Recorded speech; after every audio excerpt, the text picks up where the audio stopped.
很像我认识的一个人，他关爱身边的每一个人，他一生背负了太多的包袱和责任，在我心中，她就是这天下最了不起的女人。她是谁？我长大了也想做最了不起的女人。得到越多，失去会更多。好好关爱你身边的每一个人，珍惜你身边的每一个人，这才是你生在这天下唯一的理由。等你长大就会明白了。封存了回忆，今生只愿为你。天气凉了，快进去吧。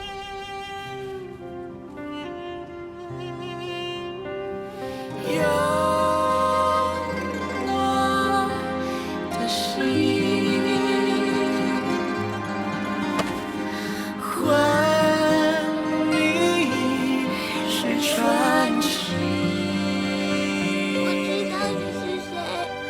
那塞外的风雨繁华声，不经意辗转一生，回头看着风景，始终为你等。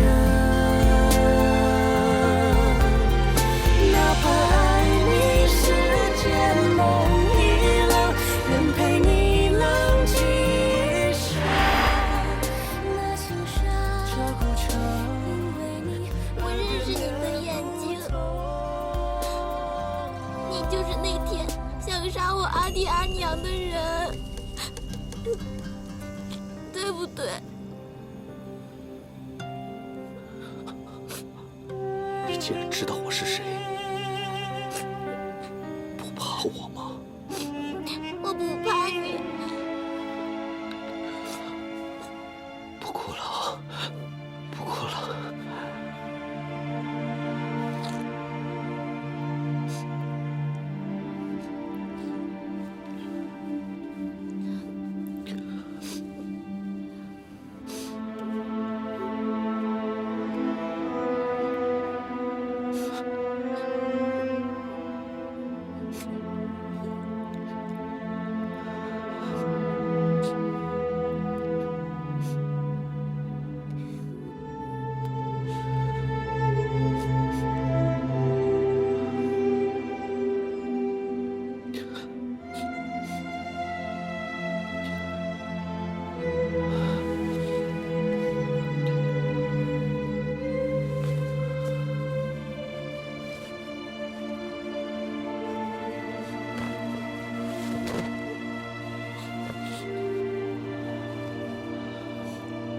你回家吧，我们都回家，否则爹娘会担心你。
醒了，大夫他醒了，而且大人没事，烧都已经退了，他现在只是睡着了而已。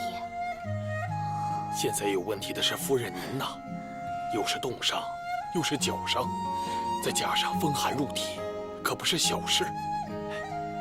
赶紧喝了吧。不用了。啊？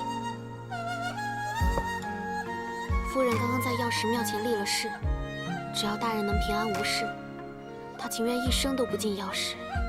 哎呦，夫人情深如许，老朽感佩至极。大夫，还麻烦您妙手回春，治好他。夫人，可是您这病总不能放着不管呢。虽然您说不进药石，但药和砭石虽不能用，可是这姜汤是食物，总可以用一些吧。还有施针和艾灸也不算为师吧。娘，你就听大夫的话吧，我不要你死，也不要阿爹死。梨花乖，阿娘不会死的。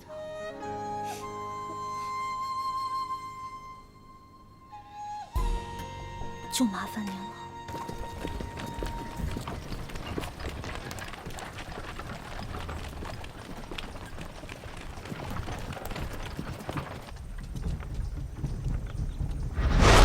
他是谁？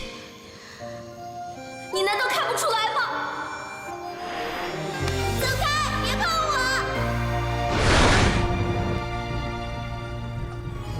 因为二姐她到死一直都在恨你，因为你不光杀了她的父亲，杀了她的丈夫，杀了她，现在还要杀死她的妹妹跟她的女儿。来生可否能再见？一诺永生愿，纪念送离别，愿此情不变。主上，外面的梅花枝开了。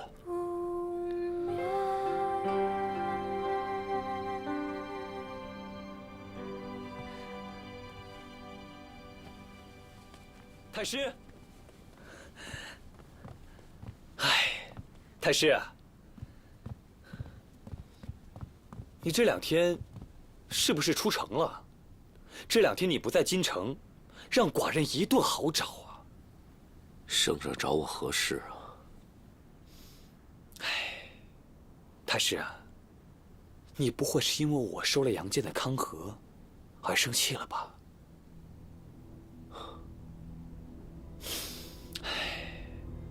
都怪寡人太贪心了。可是再怎么说，寡人在这个龙位上坐了也是10几年了，可到头来却还是个空头皇帝。寡人也是凡人，这么贵重的礼物摆在我的面前，我难免不动心呐。可是啊，太师你这几天不在京城，寡人管了几日朝中之事，现在我是完全想明白了。那朝中那几位大臣见杨忠一死，整天在朝堂上吵吵闹闹。虽然寡人已经全力弹压了，可到头来呢，他们还是闹了个不可开交。太师你也知道，寡人本来就是个无用的庶子，要不是你的匡吼，我早不知道死了多少回了。而且就凭寡人的能力，根本掌控不了这7州，所以呢，这个康和，还请太师你收回去吧。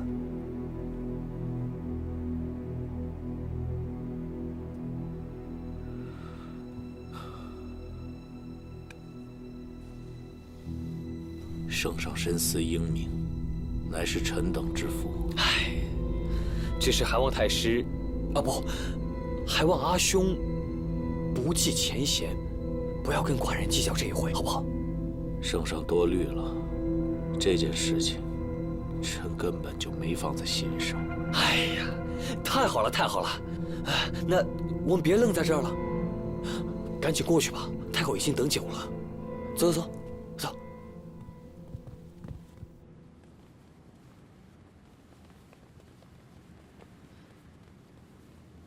哎，阿兄，你怎么换了一件香薰这么重的衣服啊？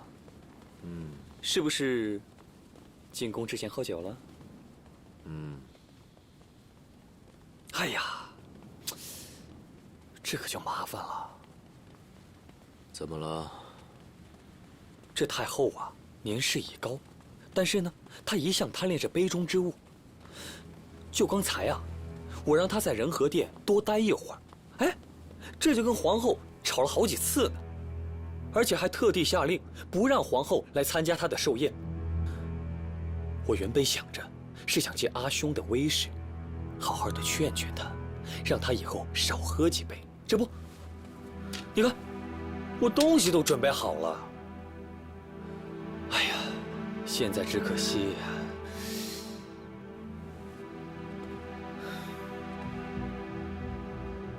时臣军事太忙，让太后久等。圣上想让臣如何劝太后啊？不用劝，阿兄，你呀，就站在那儿，把这个酒告给太后往那儿一堵。太后啊，她本来就很畏惧你的权势，再加上呢，她特别的讨厌听书。她一听书呢，就很烦，一烦呢，她就会听你我二人的话了，以后会少喝2杯的。啊，有了，阿兄了。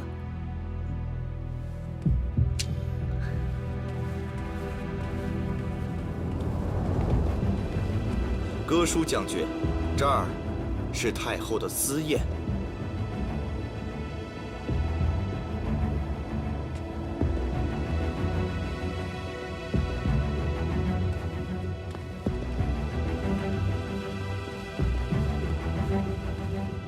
太师到！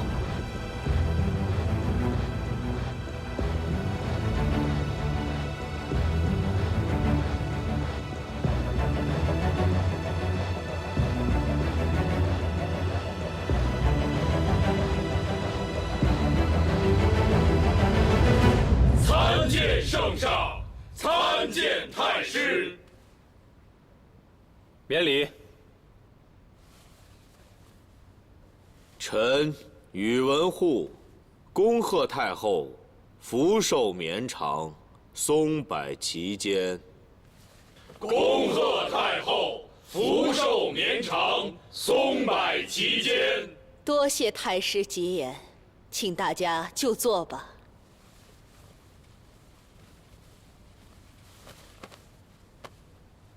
臣还有份贺礼赠于太后。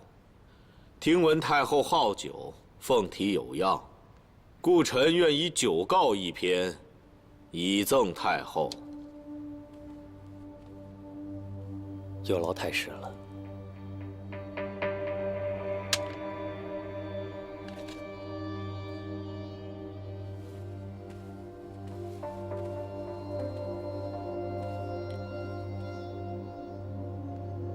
王若曰：“明大命于媚邦，乃穆考文王。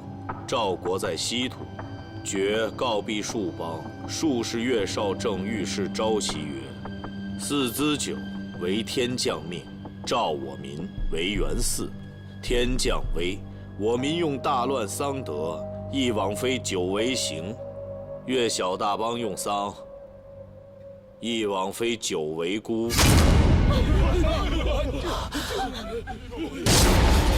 快走吧，慢点。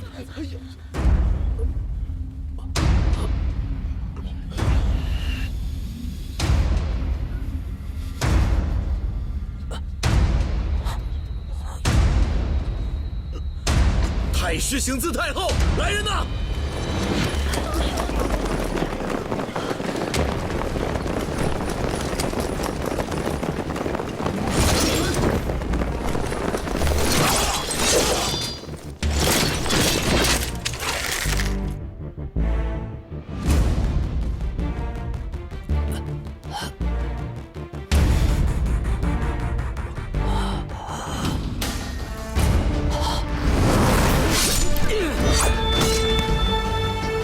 护驾！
宇文护，当年你连杀3弟，何等威风！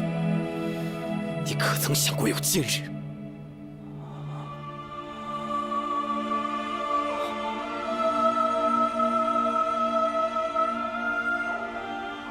般若，你来了，我终于可以带你一起去摘梅花枝了。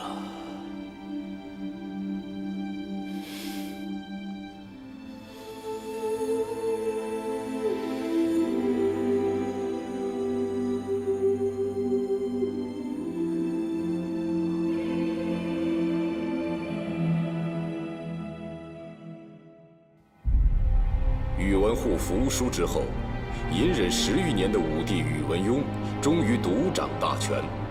宇文护及其亲信数百人相继伏法，并下诏禁佛道2教，令天下男丁不分种族，皆可为兵。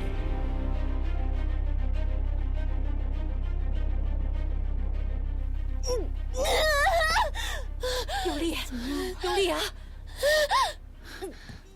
怎么样？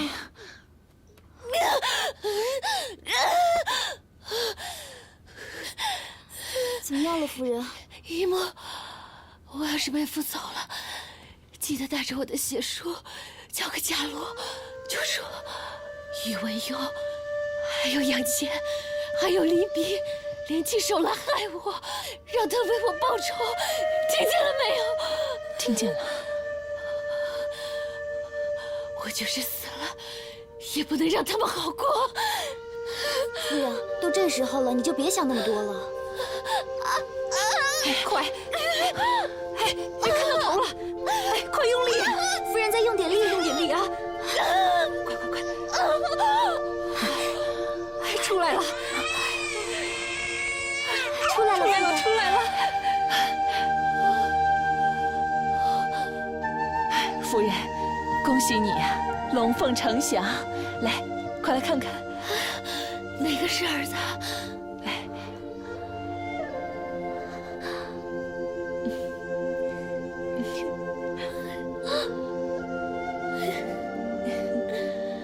你长得真好看，好孩子啊！我就知道你是上天派来的福星。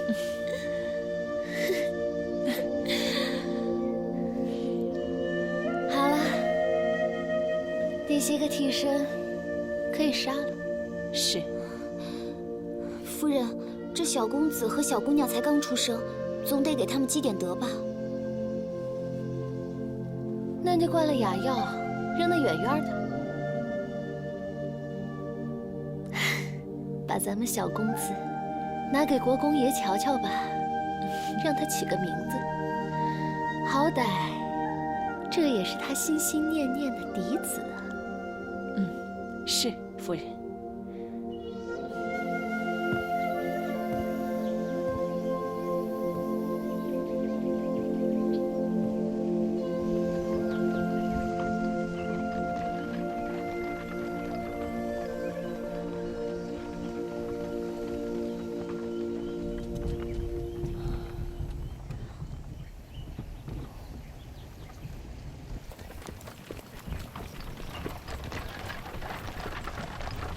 停！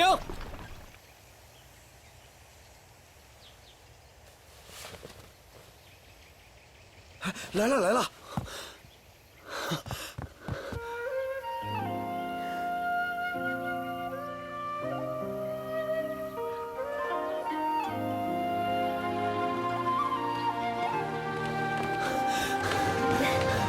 哎呦，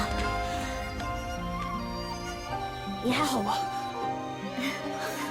我没事儿，你呢？受伤没有？我听到你伏击宇文护的消息，我差点吓死了。你怎么就这么冲动呢？跟你学的呀。宇文邕，我开玩笑罢了。这件事我早就计划好了，只不过机缘巧合，我这才动手。圣上，到现在才想着我呀？圣上，你也太偏心了。我跟伽罗3岁就认识了，你呢？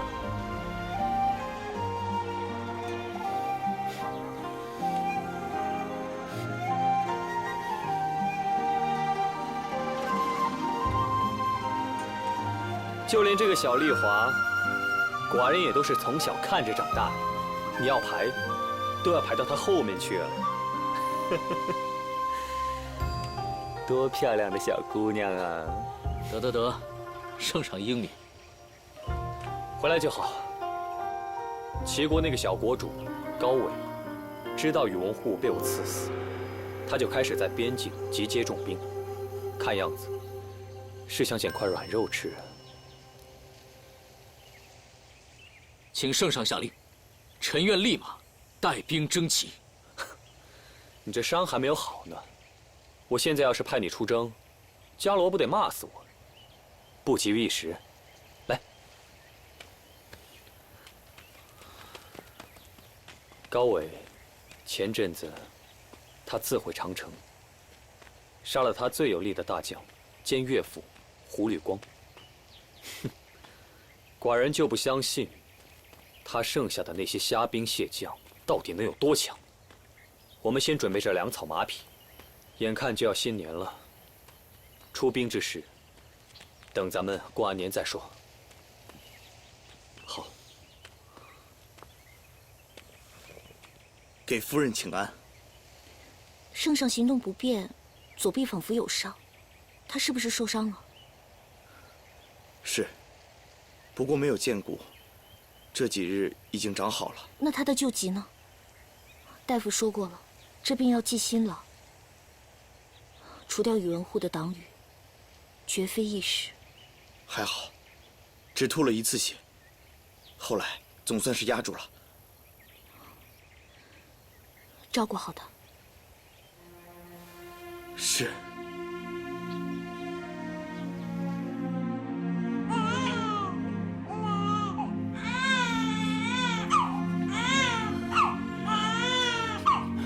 走开！走开！走！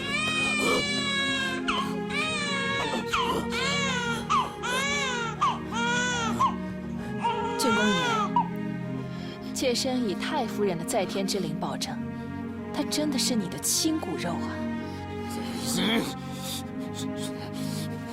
你现在说什么？拖到一条狗？因为我会相信你吗？我知道你们打的是什么罪，想让我认了他就可以有誓死罪，除非我死了。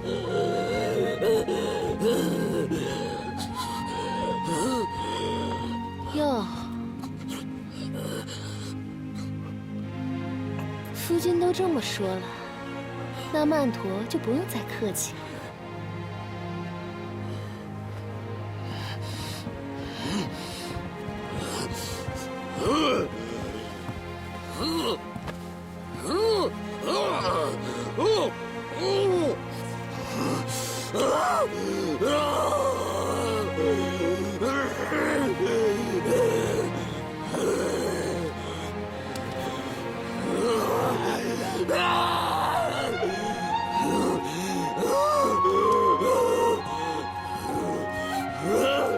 这孩子呢，眉毛和眼睛跟你长得真是一模一样，你居然狠心不认他，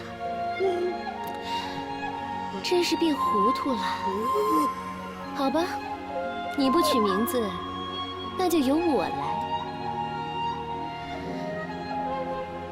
我这一年来，这日子过得真是战战兢兢，如临深渊。咱们就叫他渊儿好了。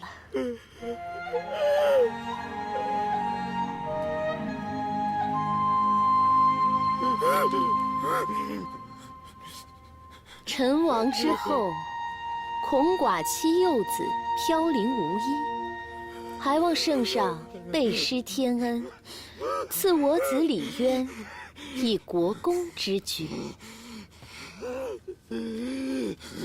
夫君觉得这折子写得如何？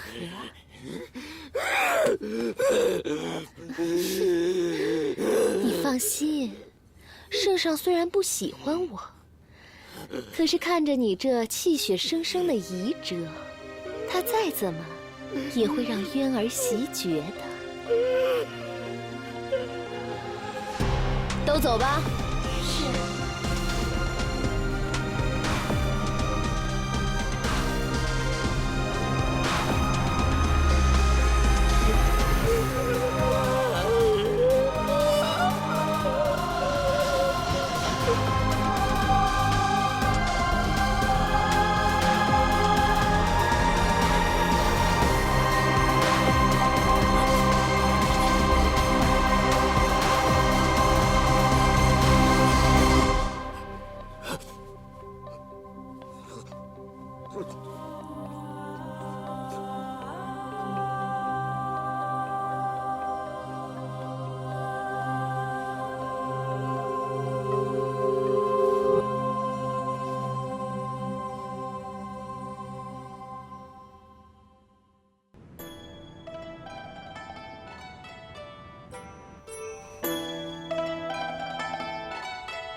诸位列公，奸臣已除，百废待兴。寡人也要封新官，令杨坚为元帅，不日带兵征齐。把天下送给独孤家吧，还打发杨坚去齐国。你是不是等杨坚一死了，独孤家落做了寡妇，我这个皇后是不是也要让位了？皇后喝多了，快扶她回宫吧。让开，我自己会走。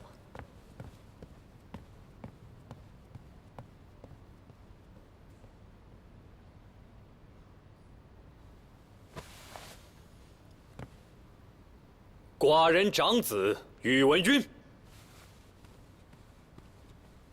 素有贤名，亦立为太子。儿臣叩谢父皇。隋国公之长女杨丽华，贤德聪慧，亦为太子妃。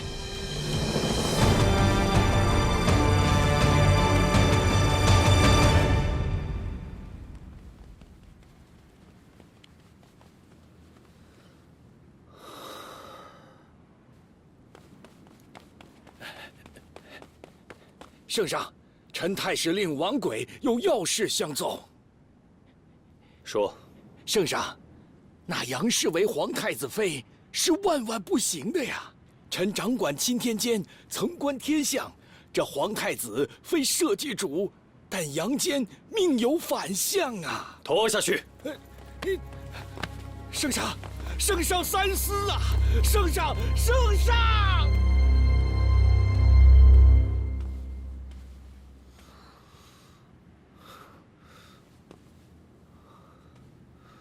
吓坏了吧？那陪寡人走走。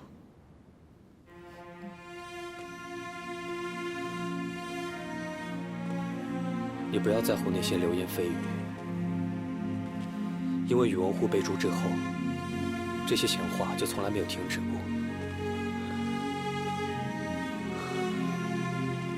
倘若杨坚真的有当皇帝的命，寡人想拦都拦不住啊！圣上，这里只有你我二人，用不着这么小心翼翼的。你是不是想问我，为什么没有跟你商量，就下了旨意，立丽华为太子妃了？那是因为皇后在席间质问我，为什么大封独孤家，还派杨坚去征讨齐国？她说，是否因为杨坚一死，独孤伽罗成了寡妇，她这个皇后就可以退贤让位了？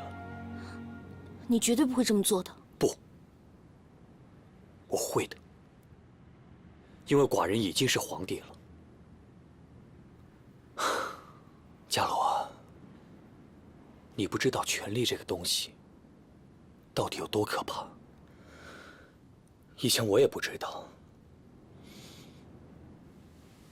自从我杀了宇文护，看他成千党羽血流成河，看着所有的重臣伏地阶下，看着我轻飘飘的一句话就可以拆掉我痛恨已久的龙心寺，就在我无比舒心痛快之时，我就知道我自己已经变了。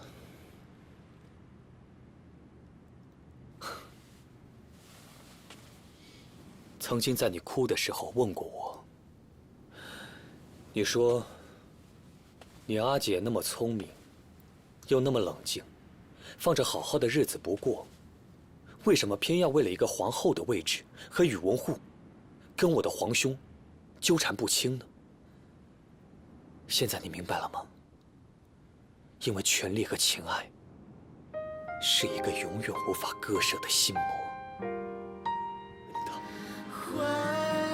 正是因为皇后说中了我的心事，我才把她从席中赶走的。伽罗，如果我不早早地立下丽华为太子妃，确认我们两家的名分，我只怕有一天，我真的会控制不住我自己，让杨坚不明不白地死在战场上。阿勇，放心吧，现在不会了。从今往后，你们杨家就是未来皇帝的母族，皇太子一家的平安将关系到整个大周的命运。未来，我还要灭掉齐国、梁国，统一天下，所以我只会越来越小心。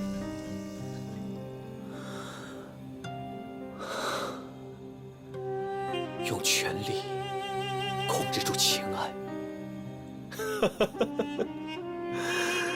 这是再好不过的办法了。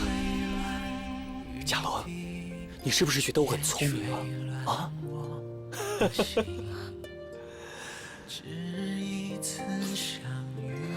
伽罗，我不是圣人，你可以对我失望的。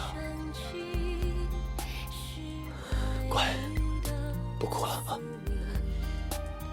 你还记得曾经的那个预言吗？独孤天下，丽华流的不就是你们独孤家的血液吗？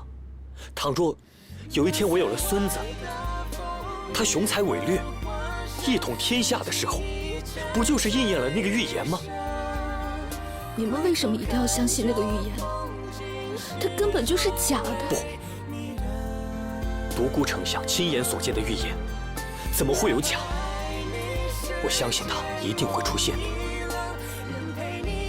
只是会以一个我们都想不到的方式呈现而已。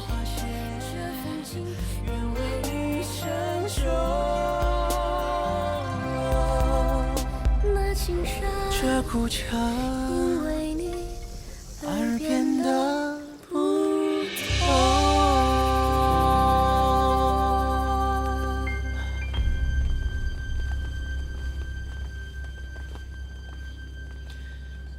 刚刚你偷偷溜出去，跟宇文邕说了什么？弄得自己眼圈都红了。我只是不想让丽华那么早的嫁出去，所以就跟他吵了一通。自打除了宇文护，咱们这圣上威势日增。